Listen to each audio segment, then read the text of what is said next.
The Vikings finally begin tonight a preview of their opener with the Bears, plus the high school game of the year already in week 2, the NFL game of the year last night. A busy Overreaction Monday starts now. Hot Mike with Dom Izzo. Really? Really, Dom? No. I like what Dom's doing. Okay. Dom Izzo. Jeez, come on, Dom. What do you think I am, a magician? Yeah, I'm fired up, Dom. What else could I say? Absolutely. It was great to get on the field, and then Dom came up to me, and I'm trying to walk away from me. I just wanted to enjoy myself out there. Hot Mike. Great job. There's got to be some kind of intelligent question about something. Izzo. Coach Dom Izzo, WDAY in Fargo, North Dakota. Can you give me a layup or something? Hot Mike. Presented by Northwestern Mutual. That program is second to none. On the networks of WDAY. You know, if it's not about sports, I find it very hard to concentrate. Here's Dom Izzo. Good Monday morning. Welcome to the Old Man is Always Right edition of Hot Mike on WDAY Extra. KSFL TV, good morning everybody in Sioux Falls. KNBN in Western South Dakota and Inforum.com. Hot Mike live on a Monday, Overreaction Monday, ready to rock and roll. Hope everybody had a great weekend, enjoyed it. First weekend of NFL football almost in the books. We wrap it up tonight with the Vikings opening up with the Chicago Bears at Soldier Field, which we'll get to here in just a moment. The anticipation growing already. Trash talking at a max in the office here, which is fantastic as we are T-minus, 10 hours away from kickoff tonight with the game on WDAY. I think we're even more jacked about that we got the game tonight here on Channel 6. So we're looking forward to that, which we'll get to in a second. It was a bonkers weekend. Whether you were one of the thousands that went to Nashville and are back today struggling, or if you took an extra day, more power to you. That was impressive. I'll just say that from what we saw Friday night and Saturday afternoon at Nissan Stadium. I guess I shouldn't be surprised anymore, but that was awfully impressive what we saw there. Whether you took in UND's opener at the Alaris Center, Fighting Hawks had a nice performance again, beat down Portland State. But as I mentioned, for them, now the real test is this Saturday. They go to Missoula to take on Montana. We'll get to that coming up later on in the show. The game of the year in FCS football, Saturday night.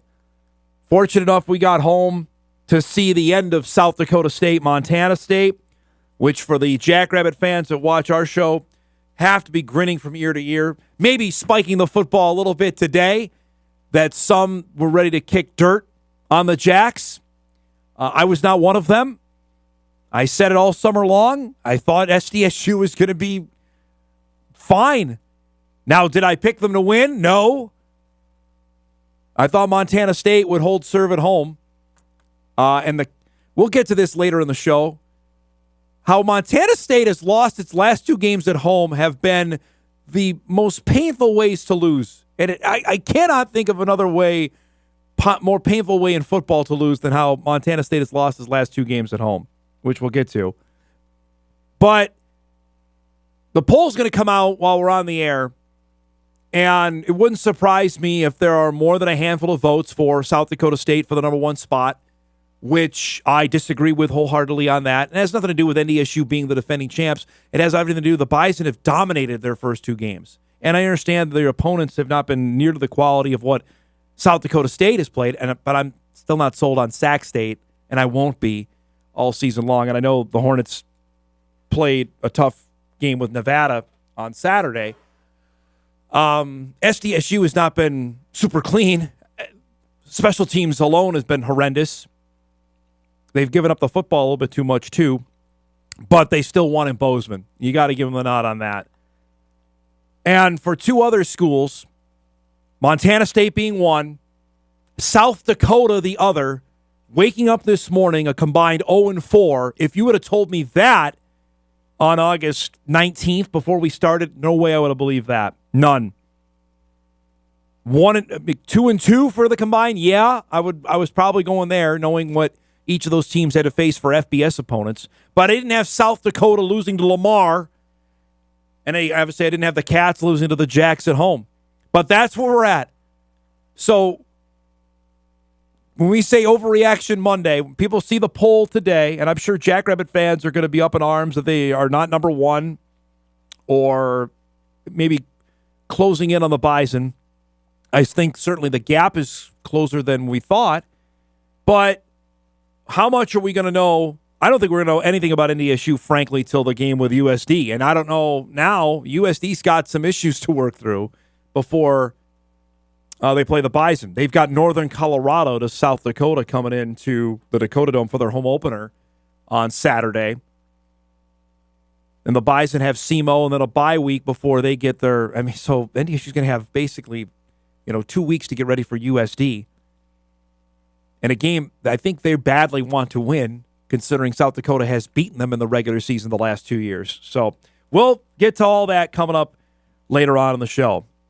But it is a Vikings game day. The opener tonight in Chicago. And after now nearly 18 months after the selection of J.J. McCarthy with the 12th overall pick in the 2024 NFL Draft, now it's here.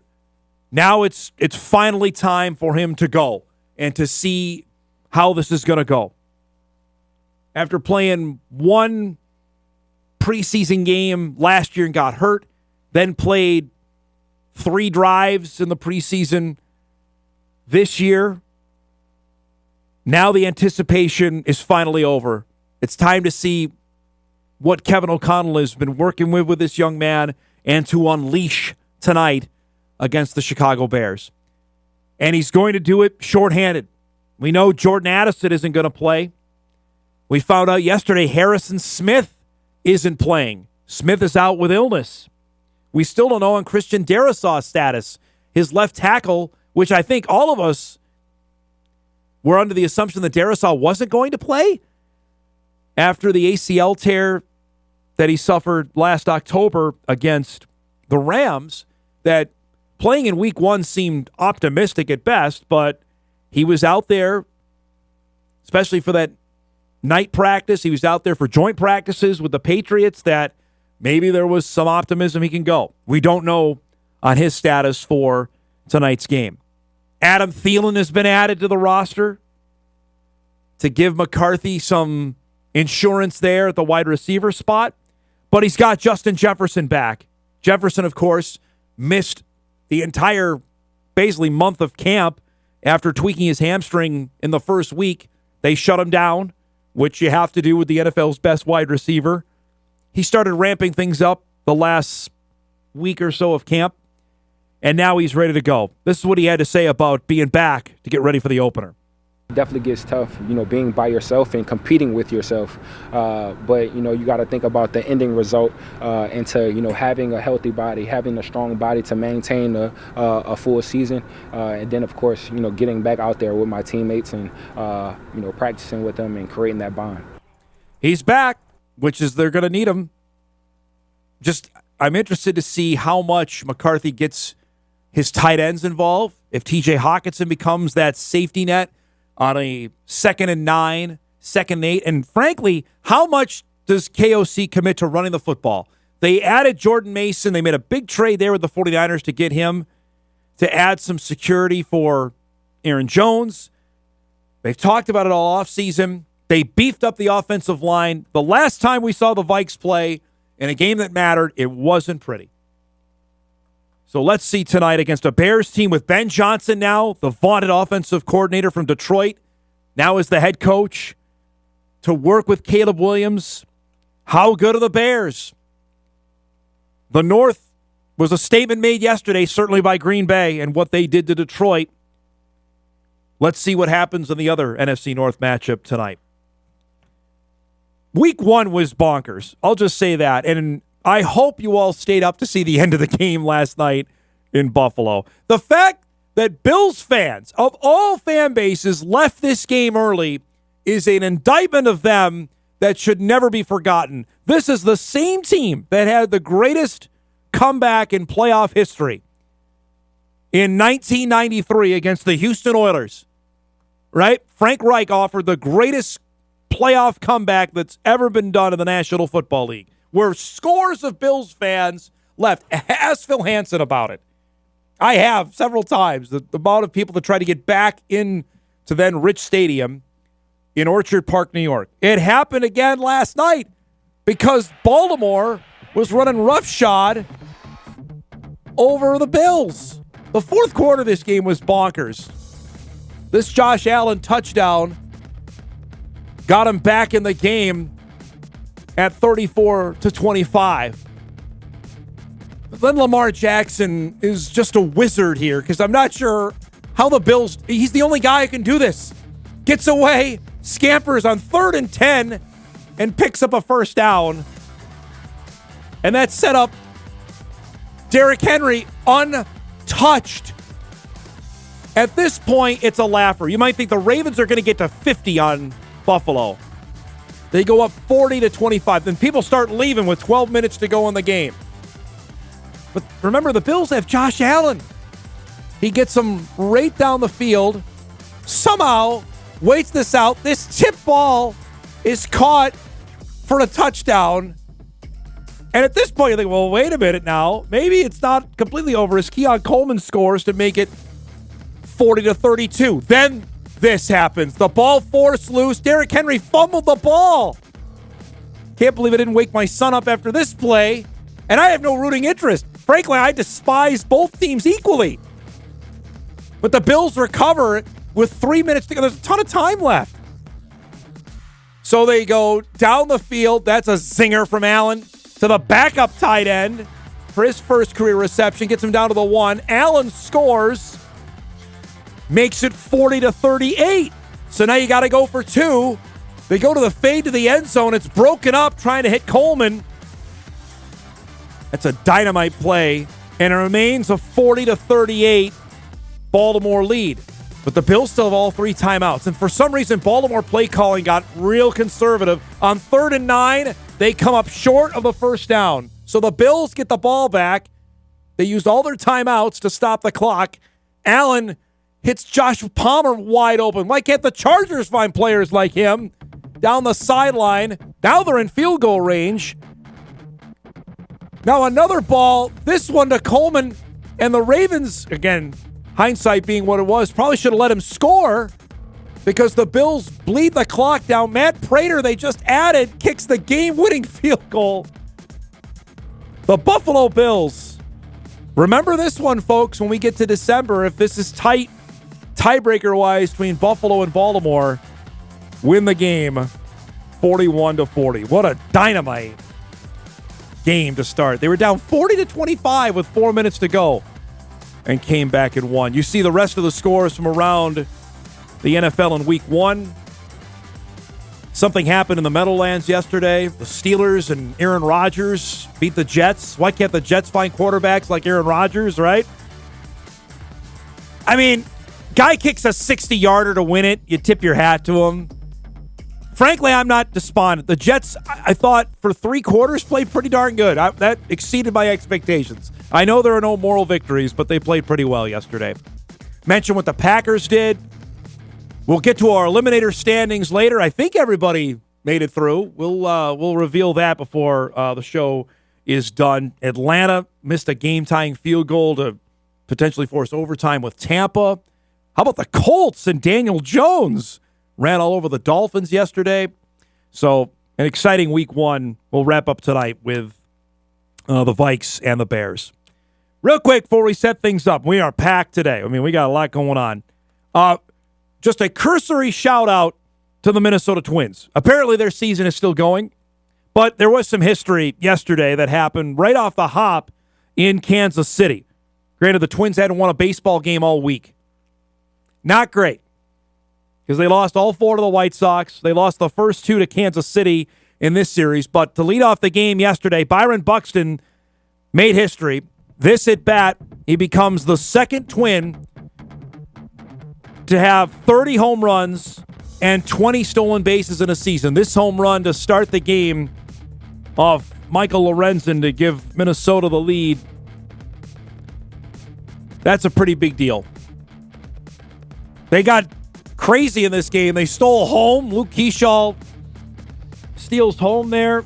They ended up going on and beating Kansas City 5-1. But again, the big story yesterday was centered on Buxton becoming the second Twin to go 30-20. And you think about it, had he not got hurt, a 30-30 year was certainly in range.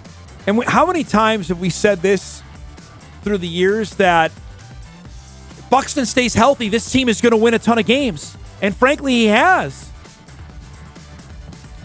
Second Twins player to do it. Kirby Puckett was the other in 1986 coming up.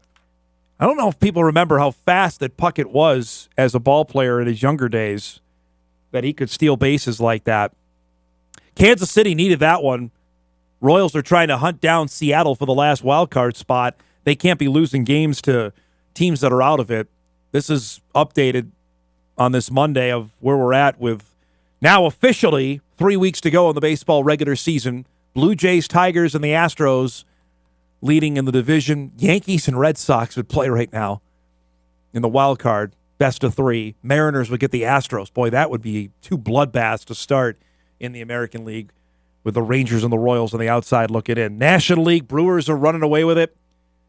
Philadelphia and the Dodgers with the Cubs, the Padres, and the Metropolitans in the wild card round with the Reds and the Giants trying to chase down New York. Right now it would be the Dodgers and the Mets, Padres and the Cubs in the wild card round. That would be entertaining baseball for those that follow it. I know football dwarfs it all, but that's where things stand on the baseball side with 3 weeks to go in the season. We got a packed show on this Monday. Our guest lineup is brought to you by Northwestern Mutual. We'll do our best of the weekend.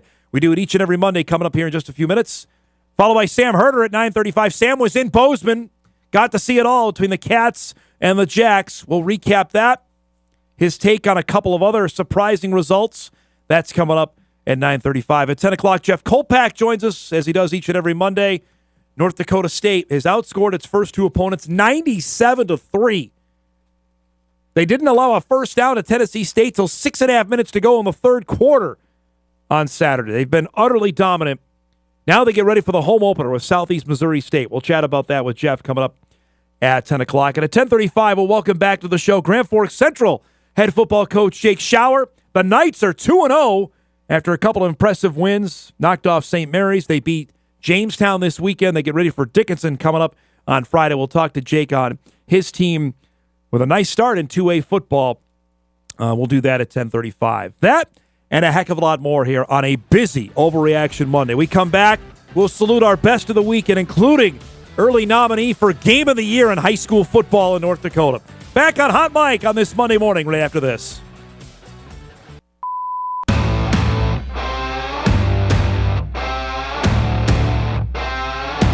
All right, we do it each and every Monday. We salute our best of the weekend.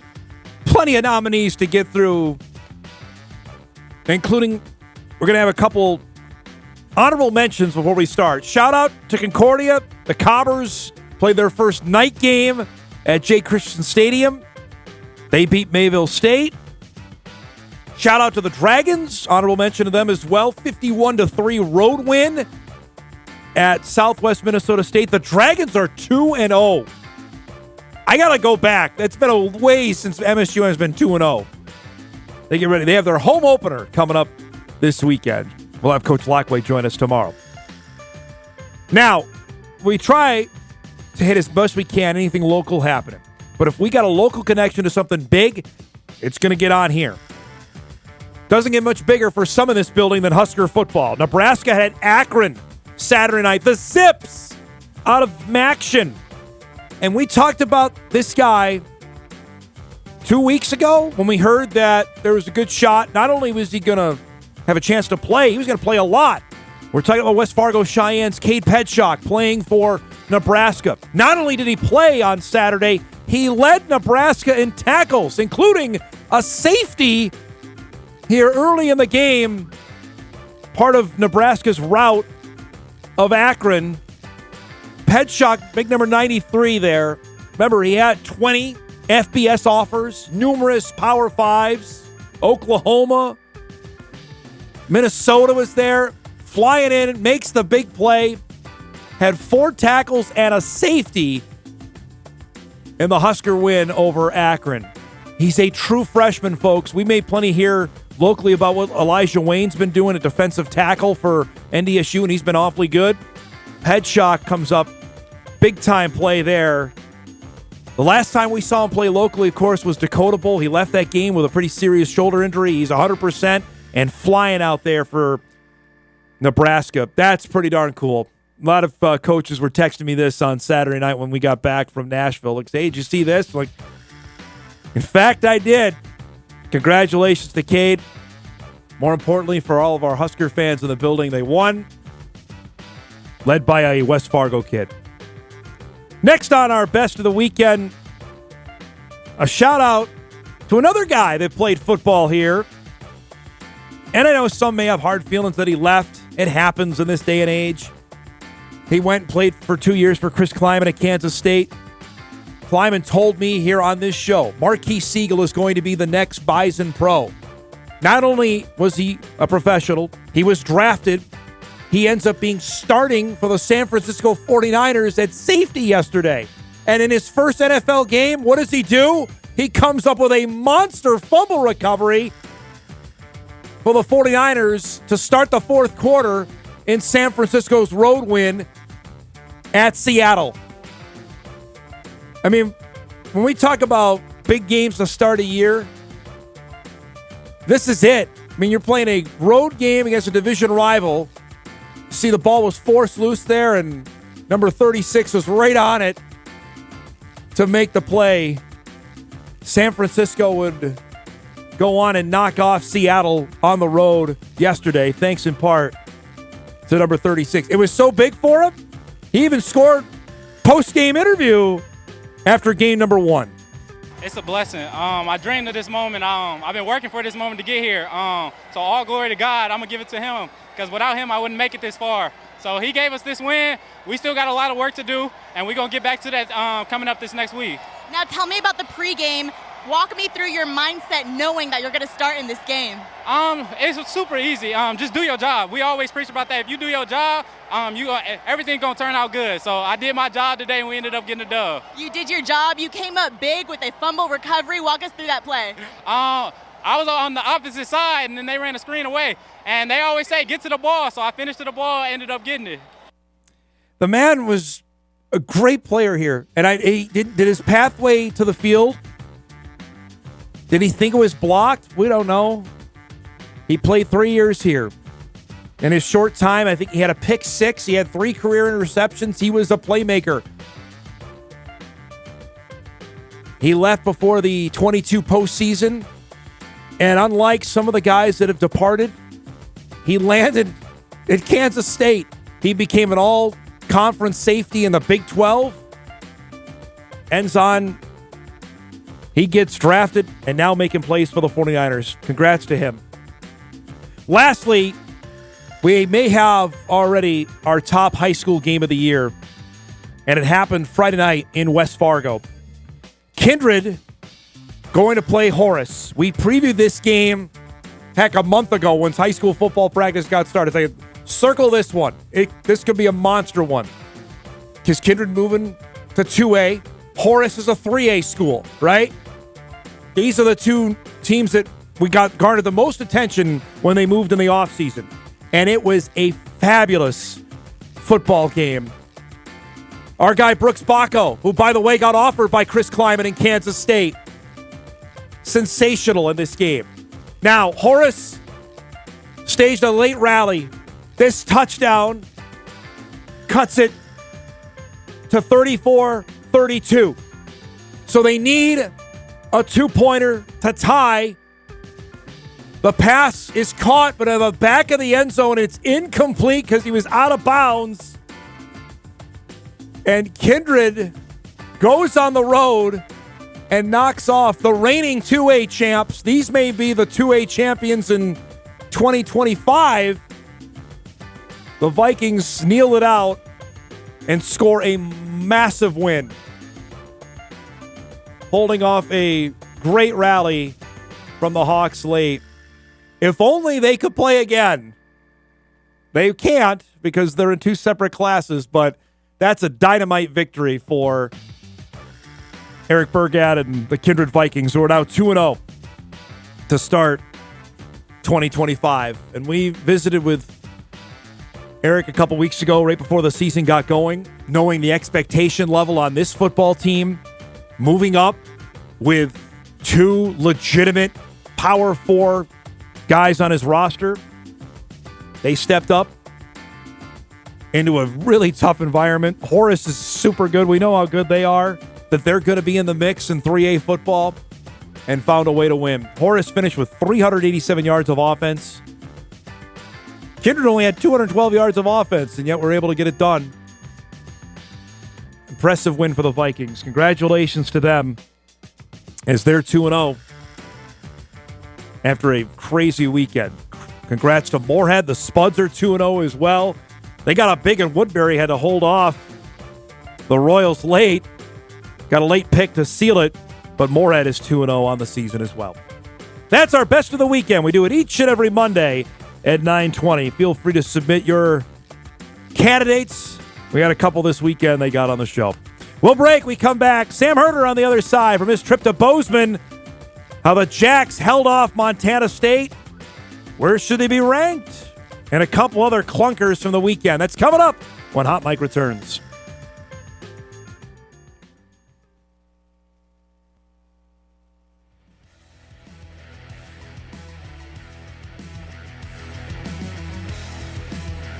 Welcome back, everybody. Monday morning show off and rolling. Jeff Kolpack will join us about a half hour. Get all of our Bison football intake coming in there. North Dakota State with its home opener set for Saturday with Southeast Missouri State. But first, a reaction to what we saw this past weekend in Week 2 of FCS football with our guy Sam Herder, who joins us each and every Monday at 9:35 from Hero Sports BetMGM. Back from a trip to Bozeman that lived up to the hype, my man. We've been talking about this game for the better part of probably about 5 months. So when it actually plays out like that Bills-Ravens game did last night and lives up to it, then you just come away and like, yeah, that was pretty darn good Saturday night. Yeah, it was great to be there. It was a special atmosphere. The Gold Rush certainly lived up to the hype. And I've been to Bozeman a couple of times before for, the Brawl of the Wild. And that one just has a different intensity to it. But, this one just seeing, actually it being warm enough to be out and tailgating for longer than 20 minutes just to see some of the tailgating rigs, was cool for to see just how Montana State tailgates. And then the game itself, the atmosphere was awesome. I believe they broke a record for single game attendance there, so that was cool. Then the game itself was, certainly clunky at times and sloppy at times. Especially special teams was something we're like, special teams was sloppy. But I think some of the offensive sloppiness was just due to how good these defenses were. I think the linebackers and the defensive lines on both sides for these two teams was really, really good. So I thought it was a heavyweight bout. It reminded me a little bit of NDSU South Dakota State last regular season, where it was some people watched it and said, oh, these teams don't look that great. But I just think it was that type of game where it was two good teams going at it. And, sometimes there are a little sloppiness and, stuff like that in it. When Montana State scored to go up in overtime, we're watching the highlights now. I mean, Lofton Ogroski is I've been hearing about this guy for 2 years. He's a dude, and he showed it there. He scored the touchdown that tied it, and then SDSU needed all of one play to take the lead. This was the touchdown there to Braden Delahoe. That made it 30-24. Now, everyone's going to talk about the play calling at the end, Sam, on the Lampson. They got a PI benefit there. They gave him a first down, or it was actually 5 yards. It came up short. So it was 4th down and 1. You take us from there on the play call there that ended up coming 1 yard short. Yeah, there are so many moments in this game, and there was like a 4th and 6, and then SDSU jumped offside to set up that 4th and 1. And I remember thinking like, man, if South Dakota State loses this game, there's gonna be so many small things, including that one right there. And same thing with Montana State, like so many small moments. The 12 men on the field, that's kind of forgotten about too. But that was a big moment that gave SDSU more time. But yeah, the 4th and 1 call, I didn't mind it because I did think that Montana State's offensive line played pretty well. Their pass protection wasn't always there, but I thought they were getting a pretty good push. And Julius Davis, he can get that tough yardage, but running into the teeth of South Dakota State's defense, I mean, hindsight is what it is. Maybe you don't call that, but at the same time, I understand the confidence to be able to pick up 1 yard. And from my angle up in the press box, you're looking at it from an angle. It was really hard to see if he got it or not, but when they measured, like he was pretty well short as well. So it's just I mean, from the Montana State side of things, I mean they've been right there with South Dakota State and NDSU the last now 4 times they've played, and so you put the Bobcats in that discussion while also saying at some point they got to get one of these wins to like really, really, truly be in that discussion and overtake one of these two teams. They're not. You can't have it yet until they do it, right? You have to beat them to do it. Now, the last 2 Montana State home losses, that on Saturday stopped on 4th and 1 in double overtime, and then the Bozeman block, getting the extra point blocked in overtime against the Bison. That's how they've lost their last 2 games.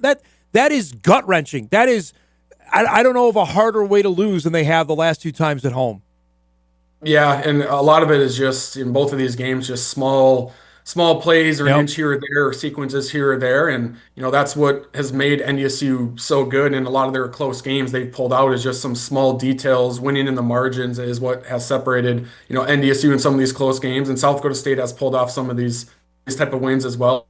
Montana State has just, fallen short in these. And, definitely a lot of, frustration, I think, on Montana State's side of things, feeling that they are right there with these 2 powers. But like we've talked about, like you got to, I know Montana State beat South Dakota State in the 2021 semifinals, but, to do it more recently, that takes that program to the next level. And they're right there, but they just can't get over that hump. All right, let's give the Jacks their flowers here. Now, you and I were both of the same mindset. We did not think SDSU was going to fall off the table and be bad.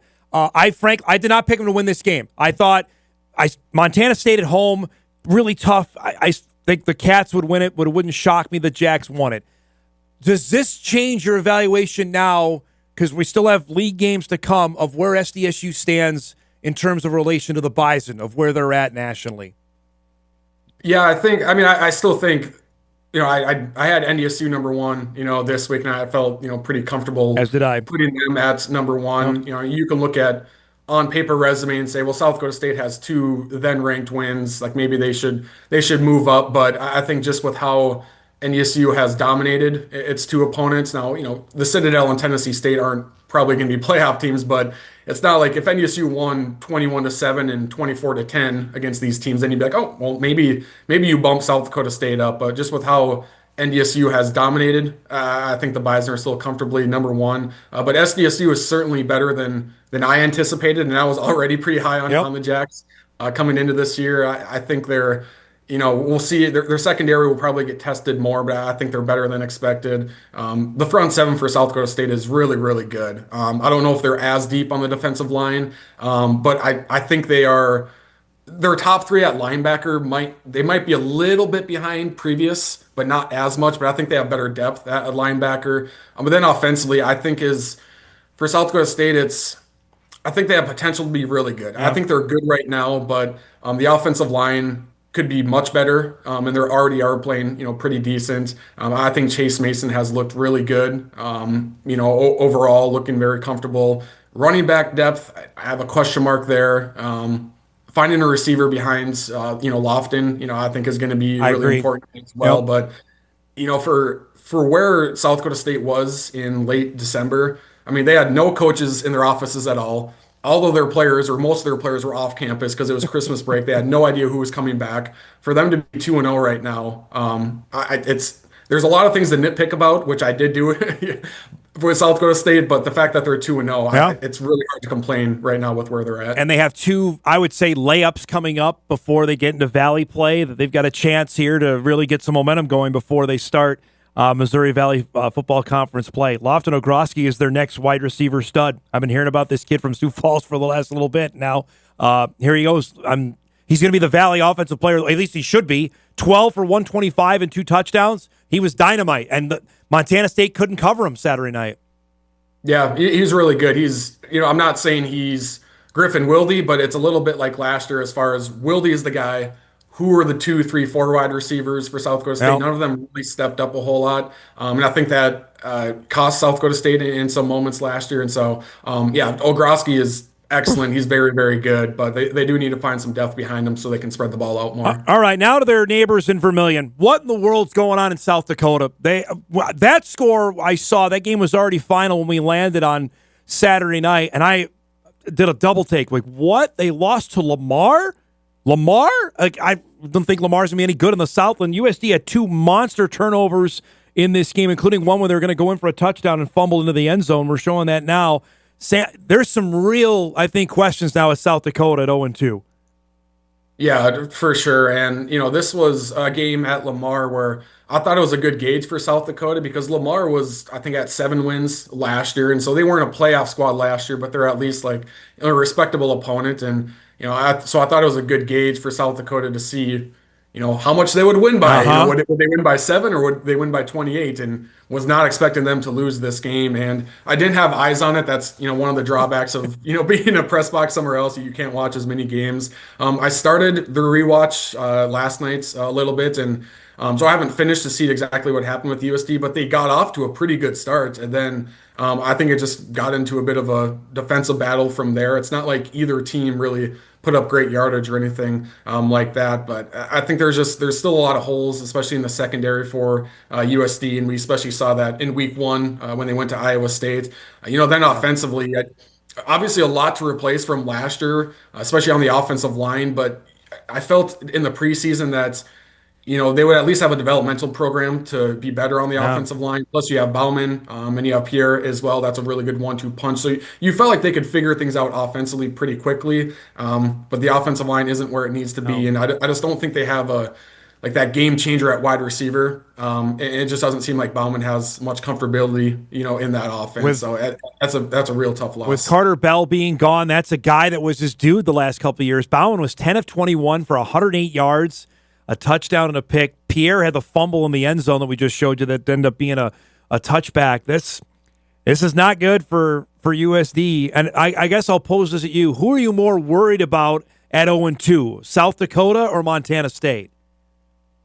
Definitely South Dakota, just with you factor in the week 2 losses. I mean, the Yotes losing to Lamar. I mean, that's just a bad loss. And, Montana State's, at 0-2, they're up against it when it comes to playoff position and all that because they're, the Cats are now 2 Division I wins behind NDSU and South Dakota State. And I mean, sometimes making it to the FCS championship game, the difference there is if you get the 1 or 2 seed compared to the 3 or 4 seeds.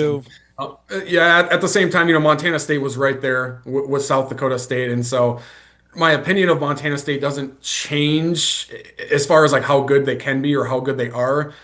When they have the 0-2 record next to them, that makes you pause a little bit, but then you factor in who they've played. I still think Montana State is going to go a really good season. They're just, up against it when it comes to that playoff position. Yeah, if you had told me those two would combine to be 0-4, I would not believe you through the first 2 weeks. There's no way you could have sold me on that one. Yeah.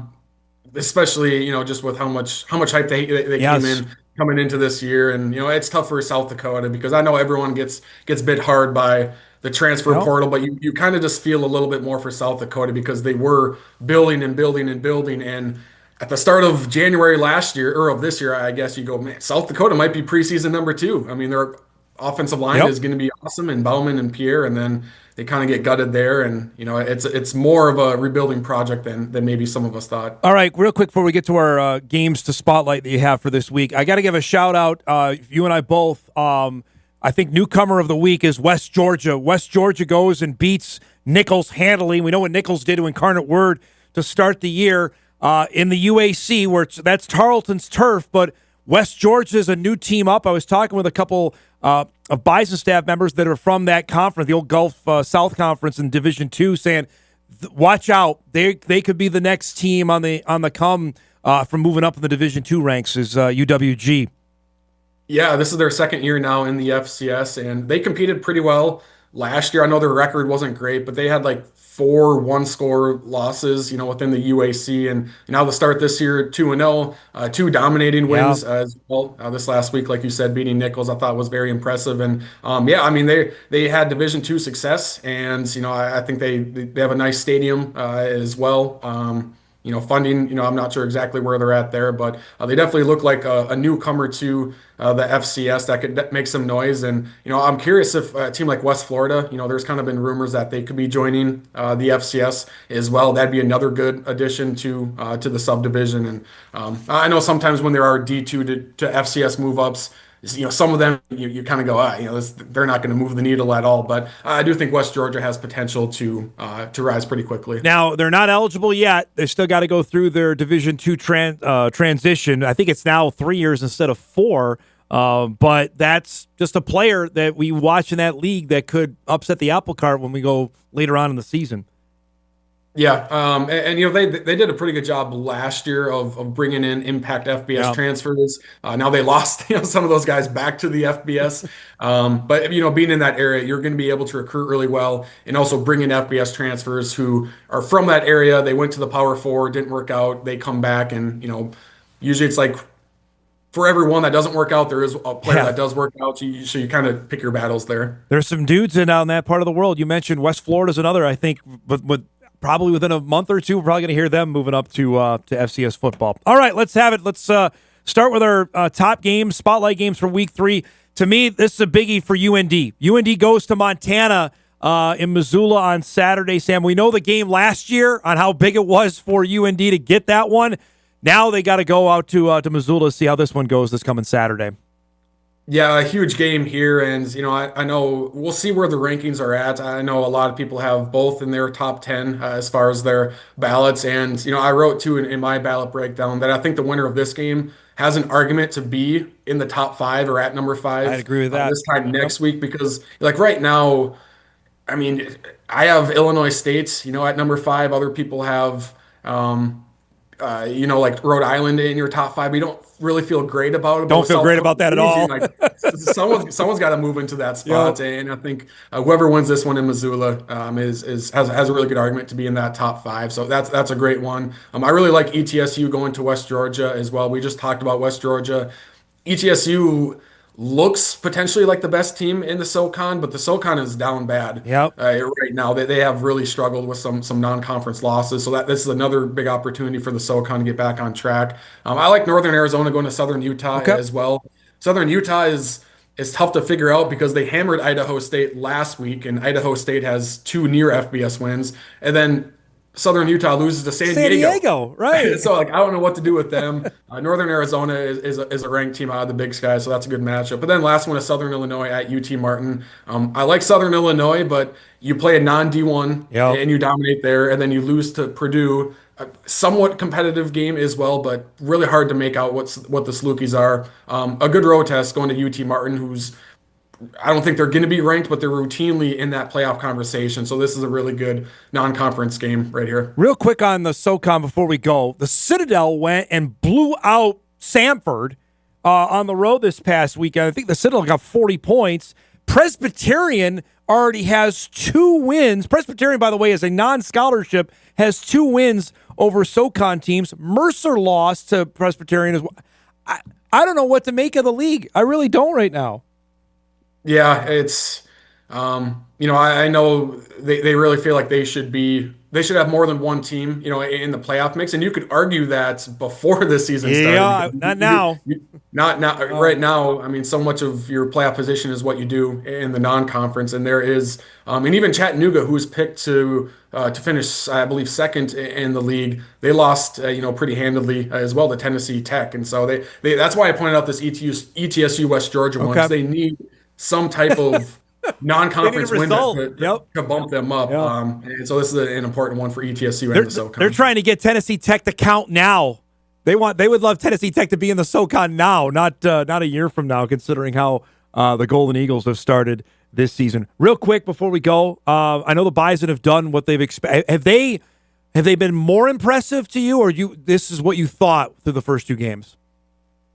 I think maybe a little bit more impressive than I anticipated. The only reason I say a little bit because you looked at these first two games and said, okay, NDSU should dominate, and that's exactly what they did. And sometimes that's what good teams do. They don't let inferior opponents stick around too long. But I was pretty high on NDSU's defense, and I think they're playing really well. And I think the offense is probably clicking, better than expected. But, I think once we get to conference play, we'll really learn really how good NDSU is. But I think, so far they are maybe surpassing expectations a little bit. You have to factor in the opponents they are playing. But I do think the Bison are looking really good. And like I said earlier, South Dakota State has the better on paper resume. But to me, NDSU still looks like the better team. Again, factor in the opponents, but I think NDSU is still the favorite to win it all this year. You're the man. Awesome stuff from Bozeman. Was fun to follow. Appreciate the time as always, and we'll do this again next week, okay? All right, sounds good. Thank you. There you go, Sam Herder from Hero Sports, BetMGM. Great stuff out in Bozeman covering the Cats and the Jacks game. We're way overdue for a break. We'll get caught up here, wrap up our first hour. Big second hour coming up.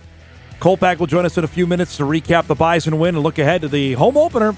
More on a Overreaction Monday of Hot Mic after this.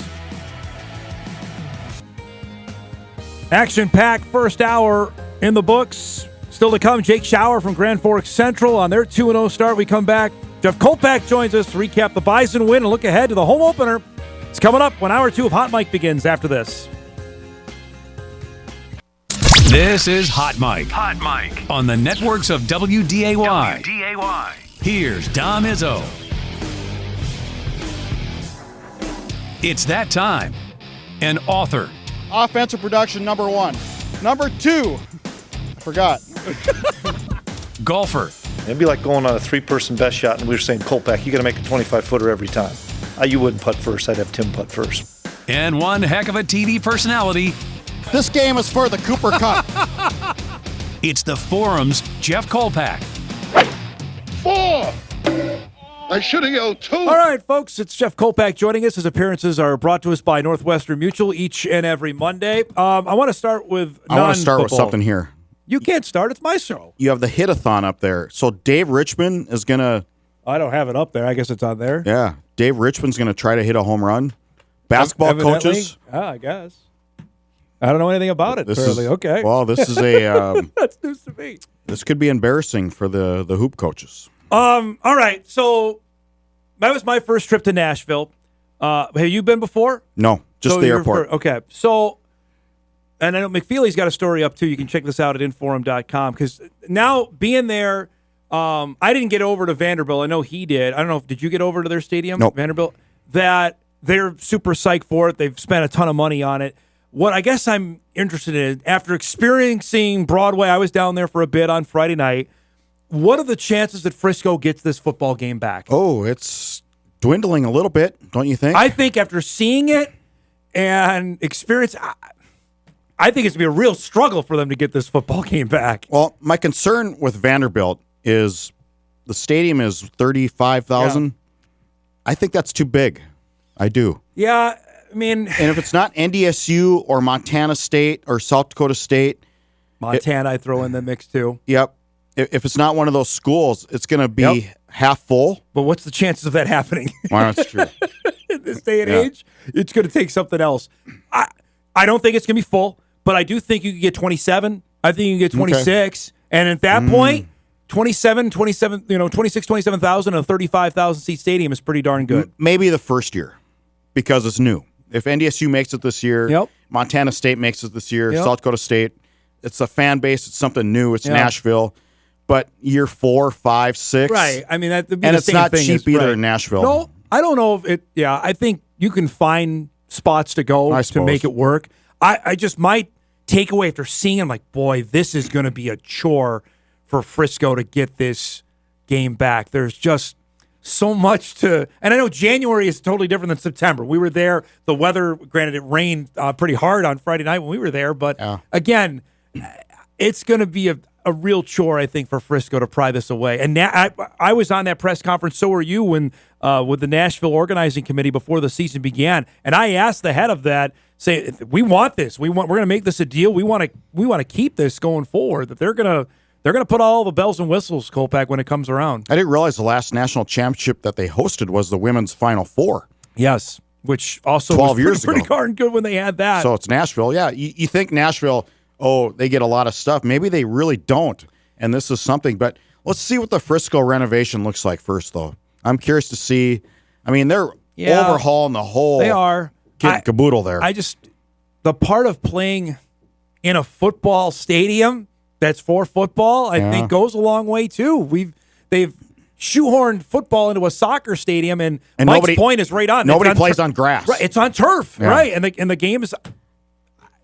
There's a lot of factors already in the Nashville, and the game hasn't happened yet. And after seeing it up close, I'm like, that's going to be awfully difficult, I think, for them to get the game back. I just wanted to get your 2 cents, because just experiencing it. I can see why it's a touristy spot to go, because there's a ton of stuff to do. And it seemed like for the Bison fan, and I was asking Matt Larson this before we got on the charter. He thought maybe 6,500, 7,000 that were at the game that came down for the weekend, which is, I thought, that's pretty darn good still. No, but I think the Bison fans were 4,500 at the game. Think so? Yep. Because the turnstile count was around 5,000. The announced attendance, tickets sold was 85. Yep. It wasn't that. No. And so I'd say Tennessee State had probably about 7. And Mike got it from this idea that turnstile count was around 5,000. Yeah. And there was not a lot of blue there. No, there was not a lot pocket of fans it there. Just, but that's the game was scheduled for fans to go to experience what Friday night was, not necessarily what the game was Saturday. And I heard from people since then, it's like, why would I go there to see Tennessee State? Yep. I mean, it's not Montana State in Vegas. Which is totally different. Which will double it, because the game was predictably a rout. Yep. And it's probably didn't help that they played them last year at home. People saw 52-3. They were worse than that, though, Jeff. The Tennessee State last year was a playoff team. This team they're going to struggle to win a couple games, I would think, this year. I think there's a lot of people said, well, I think they're going to make it in January. Yeah. And I'm not going to go both. So Which is bold to think that, but that's fine. Well, yes and no. Yes, I understand that line of thinking. It's still there's. Look at the FCS, Dom. I mean, this is where we're at when watching FCS football and scheduling. That nobody wants to play in. I don't think as we go forward here, we as a media company covering this team, that these teams like Tennessee State go, I want to play the best. We got to measure up. Well, reality is setting in that playing the best is going to be 59-3. Yeah. I think in the 2030s, I don't even know how is this program at this rate going to schedule anybody. I think Eddie George wanted to do that, but when Eddie George left, Reggie Barlow did not want to do that. No. And that's it happens. Coaches leave, players now can go willy-nilly, which I want to chat more on that in a second. But my point is, FBS doesn't want to play him anymore. Oh, no, but that ship has sailed a long time ago. I think we knew that. The only reason the Oregon game is happening is because it's a make good from 2020. But I think as we go forward here and watching how things play out, I don't think the Tennessee States of the world are going to play him either. Probably not. Probably not. Who are you going to play?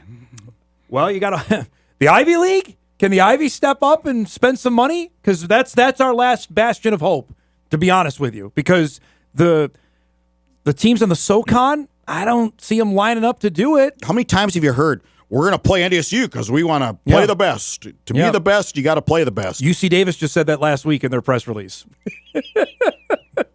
And now that's at the end of this decade. That's 28 and 29. Well, I hope they're still good. And that's what you're left with is these select few programs that are good enough to actually measure up to NDSU somewhat. And South Dakota State, and I'm including the select few Valley teams in this conversation too. In 2035, who's going to want to play these teams? Yeah. Well, I hope by 2035 we have a new division and we're playing the likes of Marshall and Missouri State beat Marshall. Yeah. Okay, he's going to play Mo State again. He can play Jacksonville State. That by 2035 we're all back together again. That's my I'll believe when I pie see in it. the sky. I'll believe when I see it because on that. I thought it happened by now, and it's not happening, and I just don't see a way out of this. I don't. Can we chat some on-the-field stuff? You mind? Am I hijacking your show? No, you're fine. That's just I'd love to talk a little on the. That's fine. I appreciate this guy. I brought it up. I don't disagree with you. You got to find some games. There'll always be. I mean, the Citadel scored 40 on Samford. How bad is Samford? Because we saw what NDSU did to the Citadel, and then they scored 40 points. And Samford was a quarterfinal team 2022. It just, the fact you can sustain it like the Dakota schools have and the Montanas is another illustration of how impressive that is. And that just doesn't happen. Played into what I just talked about. I mean, Citadel had no prayer scoring against NDSU's first line defense. And they scored 40. And they scored 40 against Sanford. Had no, they could have played for 3 days against NDSU's first line defense and would have maybe crossed midfield. We got to give a shout out. We talked about Barika Penn when we started Bison Game Day on Saturday. I mentioned this too during our show. He looked at it again Saturday. He's running harder, and he's not being brought down, Jeff, on the first defender. That happened against the Citadel. It happened again on Saturday. And I understand who they're playing, but he's running through tackles, and that's been the most impressive thing to me. You remember Joe Mays? I do remember Joe Mays. This guy is a running back, Joe Mays. I mean, shares the same number. That's a good one. And did you see him? I mean, you saw him in post game. This guy comes out of the locker room, and he is strong, physically fit. Oh my, that's a good way to put it. I mean, can you imagine you and I trying to tackle him? We'd end up in the hospital. Not be a good scenario here. 5 touchdowns for the first 2 games. He's only carried it. Polisic wanted 20 a game. He's only carried it 22 times in the first 2 games. Yeah, I predicted that. But here, I mean, this is a great illustration. How many? We didn't see that pushing the pile. I think to like Missouri, and he still wasn't down there. Right. By the way, we didn't see he that was on kind top of players. We didn't see these kind of runs last year. I want to say to like game 8, game 9, game 10, and it's already happened in the first 2 games of 2025. Yeah, that's different from last season. Yeah, I think he's Bruce Anderson strong. I just think he's developed himself into, and maybe Samuel Jury. Let's give a little. I was going to go there. Samuel Jury came here as a pretty coach who can get your guys to run harder and play harder. That's his MO at Illinois State. I think we're seeing it. I think that's a great point. And I was talking with Sam a little bit before the game on Saturday, just asking about how the group has looked so far. Because they're tough.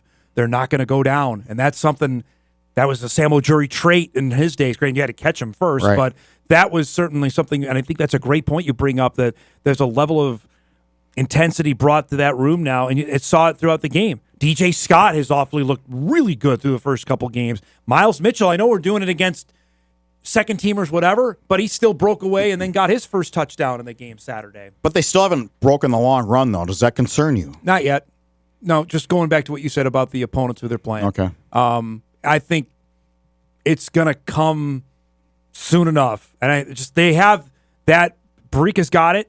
I think DJ Scott's got it too. That burst. I think he has it more than anybody. I think so too. Yeah. He's got that ability to get out there. You and I both focused our post game Saturday on a guy that we heard a lot about when he decided to commit, and Donovan Woolen, who played 11 games last year. I think people forget that he played 11 games last year, and this is going to be taken as a shot at Enoch Sibamana. But there were no tears shed, Kolpack, when he went in the portal, because they knew this guy was there, and we talked about it. I think the first Monday after Enoch left, you and I were discussing on the show about, all right, it's going to be Donovan Woolen. And holy cow. Enoch's strength was run defense, and he was really good at run defense, but I think he struggled a little bit in the passing defense game, and this guy does not. Does not.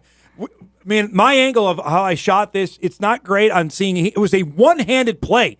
Donovan, he got one hand on it and brought it to his other hand. I haven't seen this angle. To finish off the interception. It was a fabulous play. Went up and just grabbed it, and he's gone. And remember, he played both running back and wide receiver in high school, so he's got some speed to him.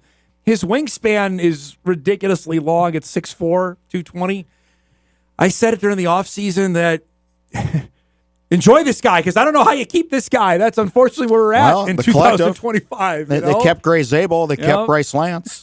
That's unfortunate what I went to. He's a difference maker. And I wrote this in my Sunday Slants column last night, Jeff. The best linebacker combo, with all apologies to Joe Mays, Mike Marish, and Ramon Humber, which was pretty good, was 2017. That was Nick DeLuca, it was Jabril Cox, and Chris Board. All 3 guys play in the National Football League. This group may have a chance to be right there with Maybe. With Staling, Kopp, and Woolen, they could be in that conversation. Certainly in the transfer portal era, it's the best trio of linebackers in the country, I do believe. Here's the thing about the collective, and I just mentioned it briefly, but now that the collective is in-house, and Jay did, and I think they did a really good job of keeping players. They obviously raised enough money and did what they had to do to keep Gray Zabel, Bryce Lance, now, Cam Miller the year before that. Yeah. So now that's in-house, is it going to be, the pressure's on. Absolutely. If you see 7 guys leave, I'd have to question whether this collective is working in-house. I guess we'll find out. There's all sorts of, planning going on that, but that's the first test will come, and I'll get to the portal stuff after the commercial break, but Woolen's been really good. Anything else stand out to you? Are there any negatives? We got a nitpick here when it's been they're outscored their first 2 opponents 97-3. No, and we haven't mentioned yet, but the quarterback. I think Cole right. Payton's been real solid. He's been real solid. Yep. He's been accurate. He's been in command. He knows, other than trying to hurdle the Citadel guy, has made really good decisions. Yep. I think, and he seems real composed out there, like a 5th-year guy who's been around for a while. Because that's the most important position, obviously, in football. Yep. And so if you're going to take anything away from these first 2 games, that there's no question marks at quarterback is a huge deal. That's a big deal. I would also give a shout-out to fellow Fargo South Bruin like yourself. Reese Kessel's going to be He's coming on. I'm telling you, I've said this as well throughout all fall camp. He had another big reception in the game on Saturday. Smooth looking. Yeah. Just smooth looking. Yep. Now, there's one injury concern. I found out Friday night when we got to the airport, Chris Harris was on crutches and a walking boot, his left foot in a boot, likely done for the year, which is a tough. Not so fast. No. I got some information. You got some more intel? It might be better than they thought. Okay. We'll find out tomorrow. My point on that, injury-wise or depth-wise at wide receiver, that's a spot if you want to take a hit and you don't want to lose a senior captain, but that's a spot where the Bison have plenty of guys there that can come and play. See Mekhi Collins on that long touchdown pass?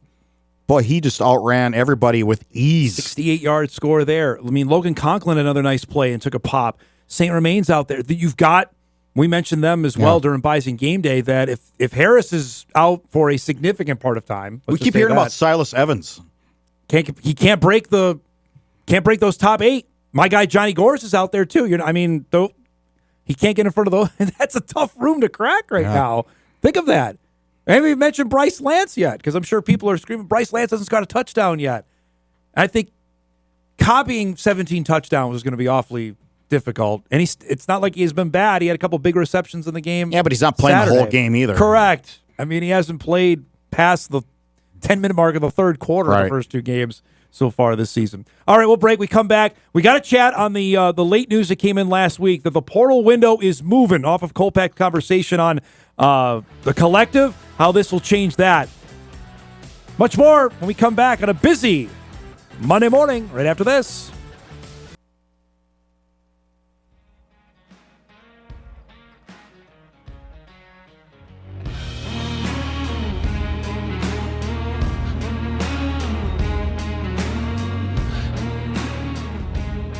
Welcome back, everybody. Let's get a couple emails in here off our discussion on the Bison.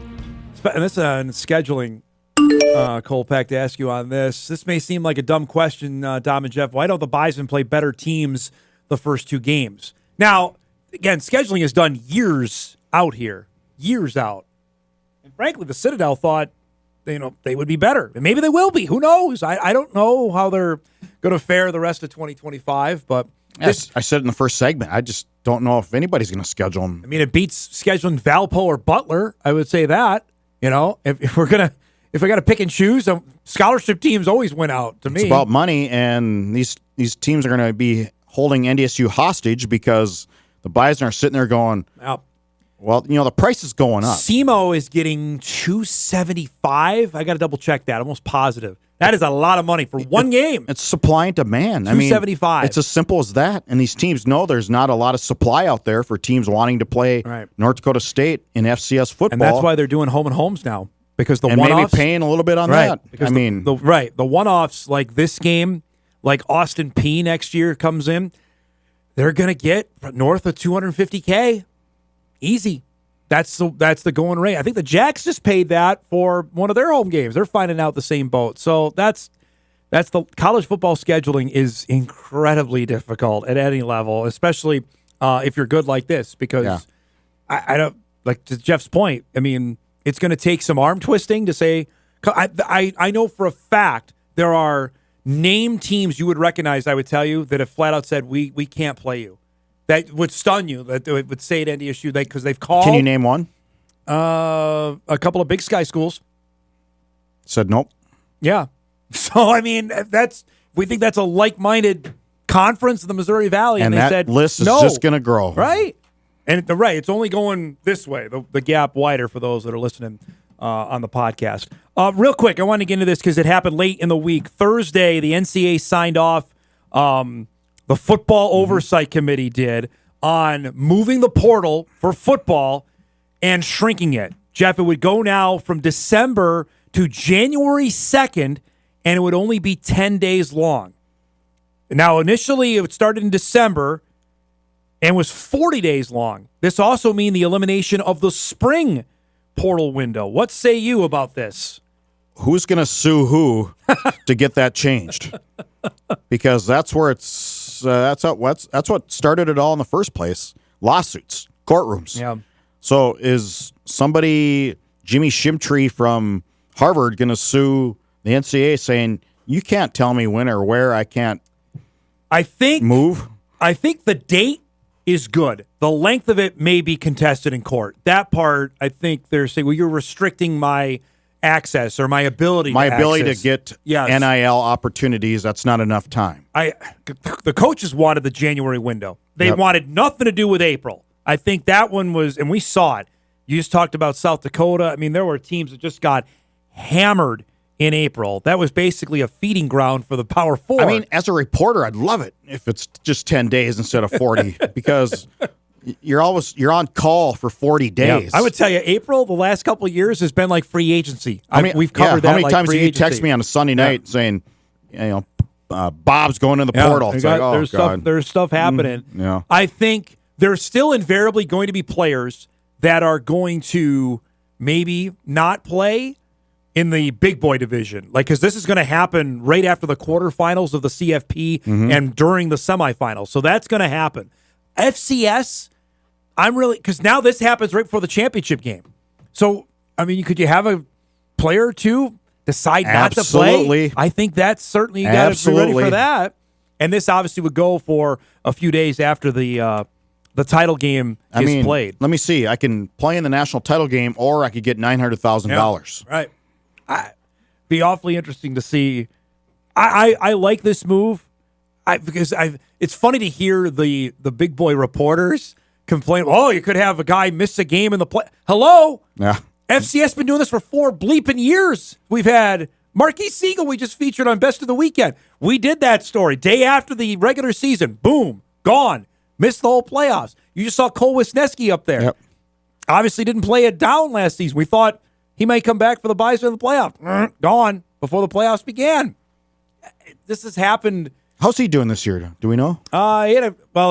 They won by 70 in their opener. I think he played a little bit. I did not see how Texas Tech did this past weekend. But that, to me, I'm really interested to see how this plays out at that level. I do think there's still going to be guys that maybe opt out early. Say, you know what, I'm entering the portal. I'm officially announcing in November that I'm going to go in after the regular season. Right. Correct.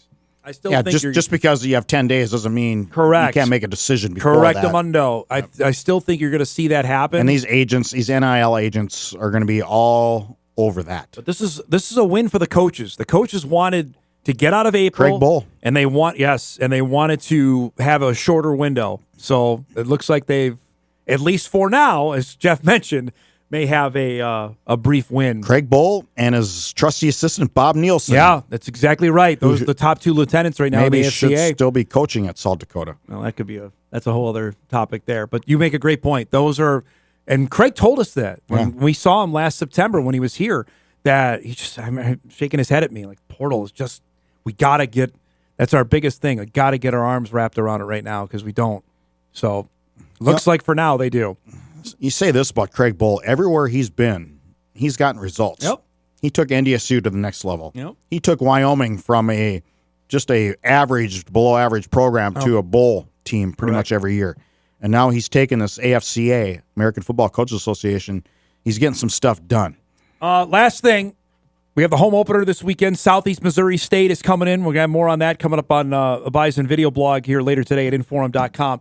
What is the under-over on how many stories you write this week about the white jerseys? What is the under-over on that?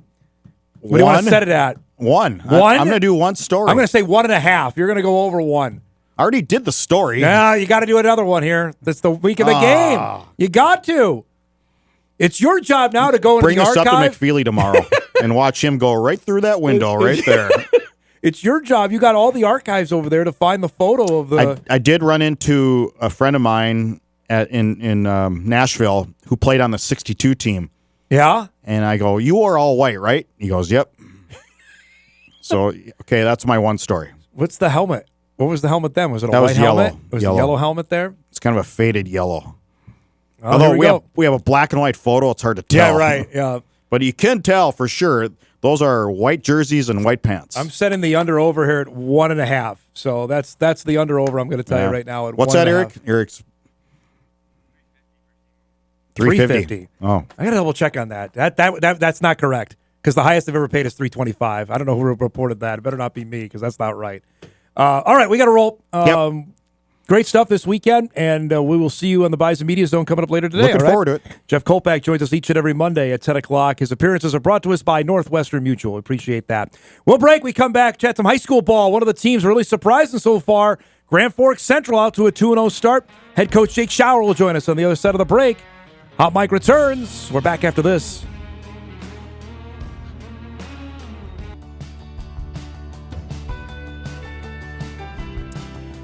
Welcome back, everybody. Monday morning show rolls on. We'll get our eliminator results coming up before we wrap up.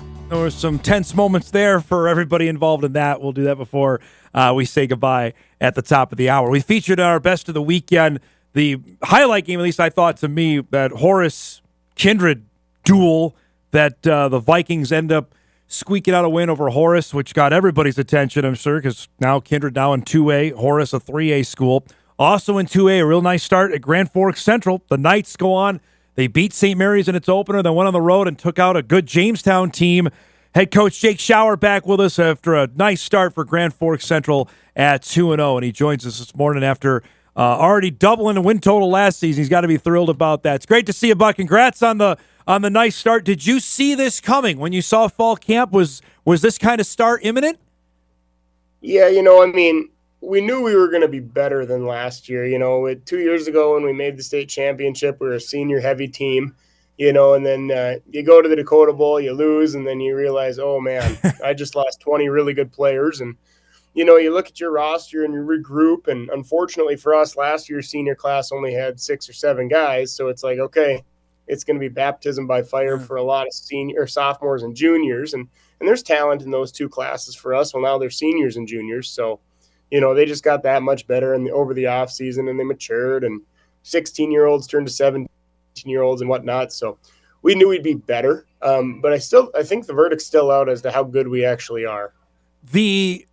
Have that last year, how difficult was that for you personally? You're used to winning. You had a great run in 23. Just to grind through that how difficult was 2024?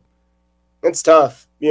You just have to stay positive, and you got to keep getting those guys along. You keep the guys coming. And, we talked a lot last year about how, you have good years, you have bad years, but the future was still bright. Our freshmen were really good last year. We dressed some of them for varsity games. And now those kids are playing a little bit. And I think our sophomores and juniors knew last year too, we know we can do this if we put in the time and the work, and to see those efforts kind of come to fruition here has been really rewarding for these guys. You have 25 seniors. These are guys that came in with you when you got the job. How personally are you attached to this group of seniors? They're great kids. They really are. Anytime you coach and you got a senior class that you spend 4 years with, you really watch them mature, and I can think of some of these kids just where they started as to where they are now. You look at a Naz Fisher. I mean, Naz started playing football in 8th grade, and now he's one of the best running backs in the state. I mean, I think in 8th grade he was playing tight end. We didn't move him to running back till the end of his freshman year. Sophomore year, he started varsity, and he's just kept progressing. And there's 4 or 5 stories like that out of this freshman crew, and they're a tight-knit bunch, and it's just a pleasure to go coach these kids every day. Knowing full well back then, were you able to even get your eyes like, okay, this guy could be a player for us in a couple of years? Yeah, I knew. You watched them as freshmen, and they didn't win many games, but they were in every game. They were in a game against Davies and Cheyenne and these big AAA schools, and they're in the game. They're right there. It's like if they can just figure something out, or if the next class can kind of have the pieces they're missing, we're going to be okay. And my junior class has some nice pieces, a few more linemen that maybe help them out a little bit, and quarterbacks have progressed, and now we are where we are. You mentioned not sure how good you are yet. Describe that, of the anticipation of the games to come, to figure out, okay, is this for real or not? I just don't think you know until you play a few conference games. Mm-hmm. The EDC and WDA are both really good conferences, but until you get into those EDC games where I hate to say it, they matter. Yeah. The QRF isn't a thing anymore.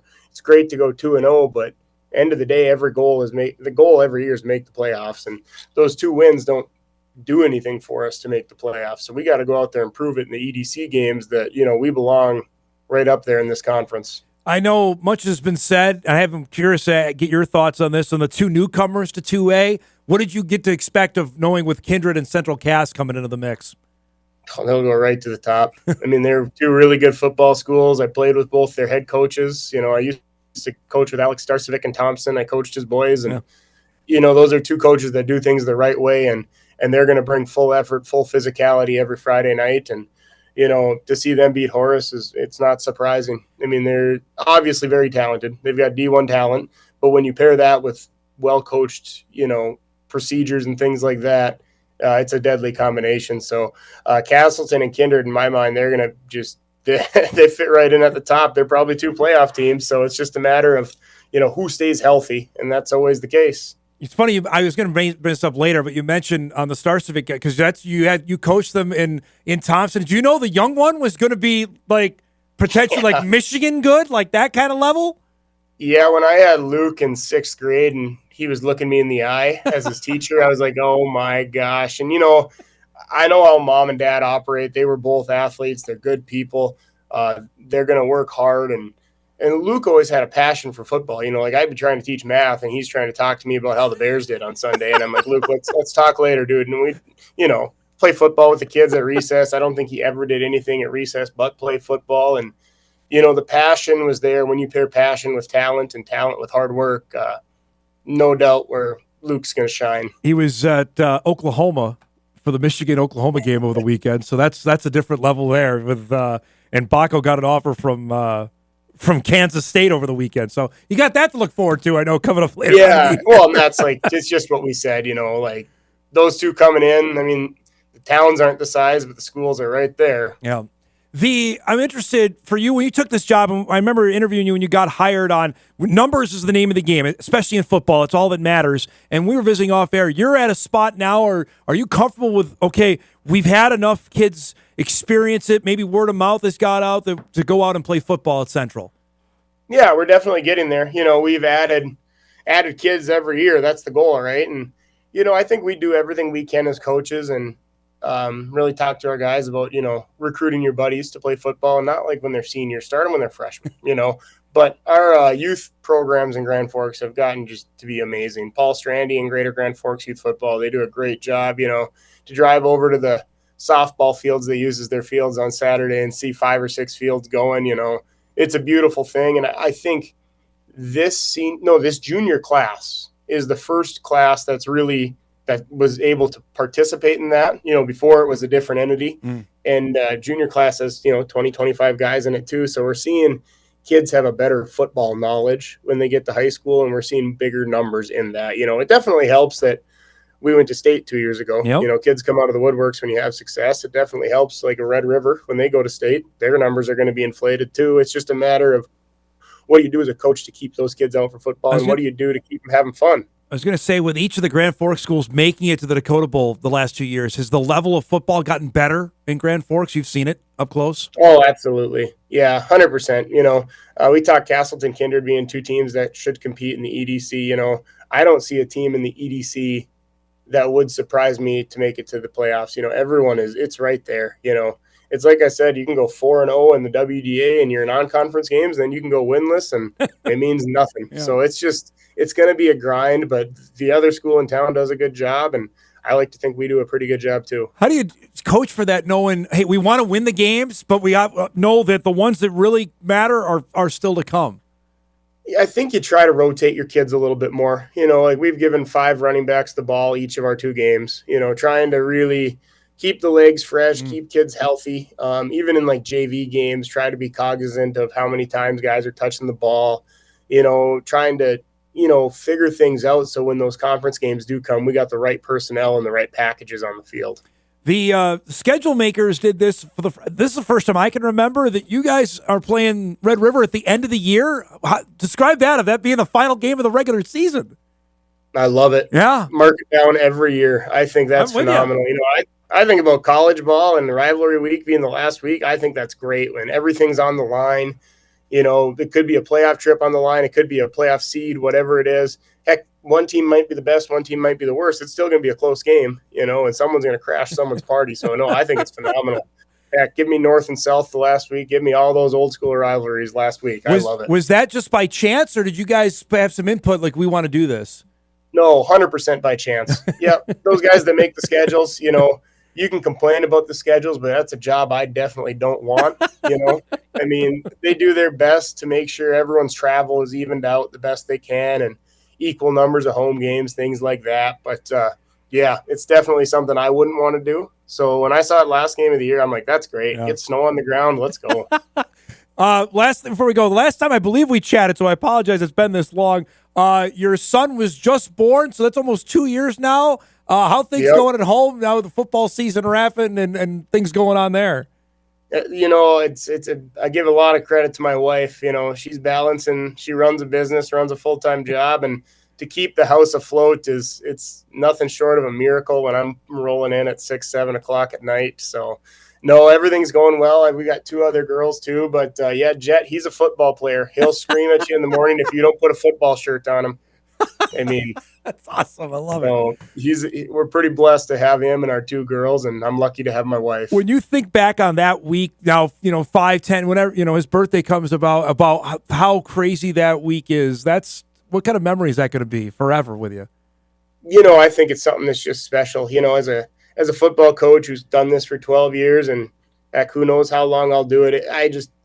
I don't think it's a story that can be topped, I've coached in state championships. I've won some, I've lost some, but when you can bring your son into the world 2 days before and he can be there, and that's awesome. It was a really special memory for all of us. And he's always whether he wants to play football or not when he's older, he's always going to be kind of committed for the football world. It's great to see you, man. Thanks so much for the time this morning. Congrats on the great start. We'll talk down the road, okay? Hey, thanks, Dom. Let me know if you ever need anything. Good to see you, bud. There he goes. Jake Schauer, Grand Forks Central head football coach, joining us. They've got Dickinson coming up this week. He mentions that with the new format of the postseason of who makes it in 2A, that, you can go on a great run, but you've got to win those league games if you want to be in the top 4 come postseason. So we'll keep our eyes on Central as the year rolls on. We'll take our final break. We come back. We will update our eliminator stand. We had our first week of it. Eric tells me somebody already's out. I did not know that. We'll update that and wrap up the show. And Hot Mike returns on a Monday morning right after this. All right, wrapping things up here on a Monday. Tomorrow on the show, looking forward to our visit. Claire Stern will join us. I hate to say now former Bison women's basketball player. If you missed the story late last week that Claire announced she had to medically retire from playing for the Bison women's basketball team. She will join us tomorrow to give us the story of that, which is tough, and looking forward to our conversation. That'll be coming up on the show tomorrow. Also tomorrow, we'll have Tim Polisek's press conference. You'll see it live 1:30. Tomorrow, big day for us. The Landon's Light Volleyball Invitational going on as well out at the Lights in West Fargo. We had the organizing group in here last week. If you missed that, you can go back and podcast. It was great. That all-day volleyball beginning at 1:30 tomorrow. We'll give you the full details on that on the show tomorrow. We're leading you right into that. The latest FCS stats poll is out. That's the one that I vote in. I give that way more credence than the coaches one, even though the committee doesn't even look at them anymore, which is good for everybody. No surprise. Bison 1, Jacks are 2, Tarleton State at 3, which is what I had in my ballot. Montana State at 4 at 0-2 may raise some eyeballs. I dropped them. Second guessing on that, maybe I could have kept them higher than where they were. Montana at 5, then Rhody at 6, and that goes back to what Sam and I were talking about in the first hour. Like I don't feel great about putting Rhode Island as the 6th best team in the country. I just don't. I don't know who else I put there. Illinois State, Idaho, Davis, and Lehigh. And again, I don't feel great about Lehigh as a top 10 team either. But tell me who else I'm supposed to rank. Who else am I still have 15 other teams I got to put in this thing. It's getting harder by the minute on it, but that's the latest poll that came out earlier today. Again, Bison and Southeast Missouri State coming up this weekend. Much more on that as the week goes on. All right, now to the pressing story of the day. If you missed it, we started late last week. We, among us that work on the show, I'm not included in this. I can't win it. We have our new NFL Eliminator Challenge among our Hot Mic staff that can pick one team a week to win. You win, you move on. For a $100 gift card from Shields is up for grabs. And if you pick that team, you can't pick them again the rest of the way. So last week we got all of our votes in. We had a couple for that. We can pick our picks up here. But apparently not everybody survived through week 1. Our guy Justin Hawley picked the Patriots yesterday and was bitten by the Las Vegas Raiders. So, unfortunately, we are one down. Brody sweated it out with the Bengals and the Browns. The Broncos made things interesting. Were you sweating that the Titans had the ball late and Denver kept turning it over? I think Denver had 4 turnovers in that game, but the Broncos won. Cardinals won as well, so Sam moves on. The Jackman is very excited about that. And Kyle's got the Vikes tonight. Strecker putting all of his eggs in his team's basket to knock off the Bears to see if he can move on. Maddie and Matt moved on with the Commanders as well. So we have nearly everybody back for week 2. Picks will have to be in. If you want to pick the Thursday nighter, which I believe is Packers-Commanders, good luck on that. But that's our eliminator standings nearly after week 1, with the Vikes game coming up tonight against Chicago. Looking forward to that. Just the anticipation of finally seeing McCarthy out there and how it goes. He grew up in Chicago. He grew up a Bears fan. Found out his first game that he ever went to was the Adrian Peterson masterpiece at Soldier Field. I remember that vividly. I was anchoring the sports that night in 2007 when he ran all over the Bears on that horrible grass field.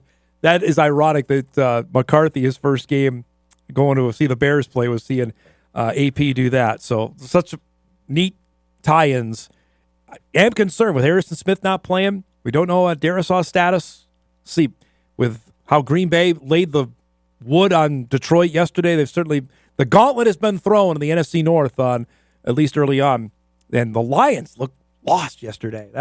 Did not expect that. I expected Green Bay to win. Did not expect Detroit to get butt whipped like they did. All right, let's do some What to Watch before we get out of here.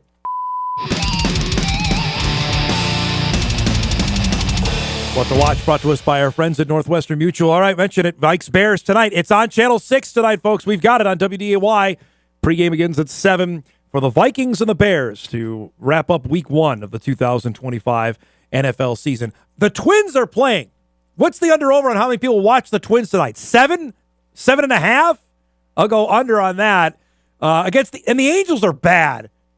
It's at 8:30 tonight out on the West Coast. Boy, that Corey Provis was already lamenting that when he joined us on the show on Friday. He does not like late trips to the West Coast, especially when your team is out of it. Who's even pitching tonight? Samuel Richardson is going for Minnesota. Caden Dana is going for the Angels tonight. Also, a much more important game, Mets-Phillies. We just swept Philly. Now we lost the last game to the Reds, 5:45 tonight, MLB Network. That's a biggie. Mets are trying to hang on for that last wild card spot. They're 7 back of Philly for the National League East. The division's gone. We need that wild card spot. That's coming up tonight as well. All right, we got to roll. Our thanks to Sam Herder, to Jeff Kolpack, and Jake Schauer. If you missed any of the show, you can podcast it later today at Inforum.com. You can watch a full replay on WDAY+. Good luck to the Vikes tonight. We'll have a full recap of that tomorrow. Enjoy your Monday, everybody. Thanks for spending part of it with us, and we'll see you back here tomorrow.